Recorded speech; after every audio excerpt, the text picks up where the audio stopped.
My name's Steve Watson. I'm the National Manager Compliance and Investigations for Resolution Services. I'm accompanied today by Jess, who's one of my team. She's been here 2 days, so I brought her along to answer all the questions. Seriously, she's been with the MBIE Service Centre and is one of the top operators there and deals with tenancy on every day, and so she will have a very excuse me, a very good understanding of all the tenancy issues. Like most people speaking today, we have a very aspirational goal, and that is to have a well-functioning tenancy system in which tenants and landlords participate confidently and renting works for both parties. So that's sort of where if that was utopia, that's what it would look like in the tenancy area. Just quickly moving through the current context, probably the key message that I want to get across here is that it's a growing market, particularly in the Auckland area, but across the rest of New Zealand, more and more people are not able to afford to buy a house, so they will be renting, and they'll be renting for considerably longer than was the case 20 or so years ago. There are a number of vulnerable low-income tenants in this country, and that is the focus of Resolution Services. We have limited resources, and we want to focus our attention where it will do the most good and where it will support the most vulnerable people. Insulation, big problem. The insulation requirements are for all rental properties in New Zealand to be insulated by July 2019. Anecdotal evidence suggests that there's a very slow uptake on that, and despite some good government subsidies, and approximately 120,000 properties in New Zealand have poor or no smoke alarms, which I think is quite appalling given the fact that smoke alarms do save lives. So MBIE service offering. So the Ministry has a service centre, of which Tenancy is the largest customer base. It equates for about 60% of all calls, I think. I'm not quite. It's certainly more than half. So most of the problems we would like to see resolved at that first point of contact. So we don't require a really fast turnover on calls. We would prefer that the tenant or the landlord calling the service centre gets what they want, they get the advice and information that they need, and that they go away able to resolve their problem at the very first point of contact. We have a website that is improving and is getting better and better. I think that if you went to our tenancy website, you would find that most general questions could be answered. We provide a mediation service for tenancy. A large proportion of that mediation service relates to negotiating rent arrears, which would be probably the time that most people in this room would come to them. But they also deal with ordinary problems where people can't get on, where they can't agree on issues that are sort of not minimum standards or breaches.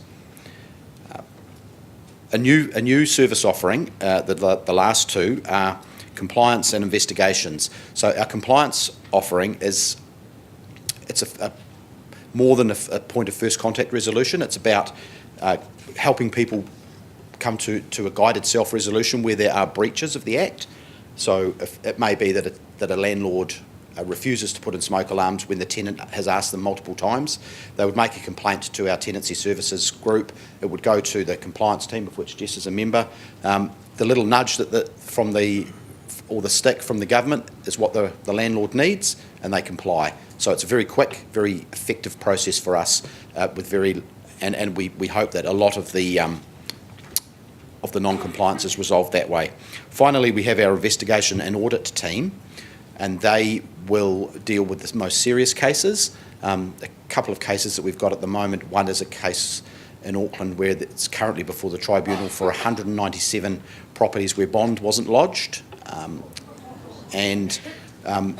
so we've taken that case to the Tenancy Tribunal. Another one that you may have read about in the media recently was the poorly constructed garage in Auckland that was rented out. It had no smoke alarms, no guarantees of the electrical wiring being in good condition, or no insulation. In that case, my team took the landlord to the Tenancy Tribunal on behalf of the tenant, and as a result, the Act was declared unlawful, and the tenant received a full refund of all the rent paid. as well as some exemplary damages, so that tenant's actually now better off by about $16,000.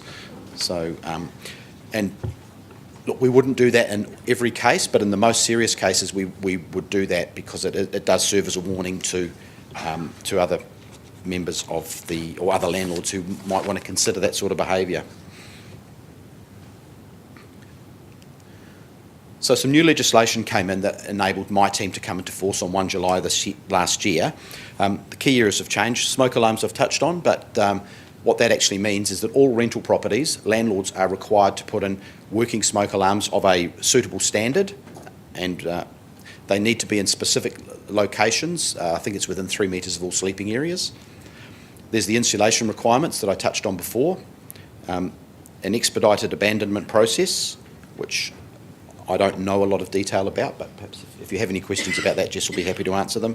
We've done some administrative improvements in terms of the fact that the significant one there is that the ministry, delegated to the chief executive through to my team, can take action on behalf of landlords, on behalf of tenants, sorry, where there's a significant public interest that we do, even without the tenant's consent. So we can advocate for the tenants in the worst cases, and that's what we did in Auckland and got that result.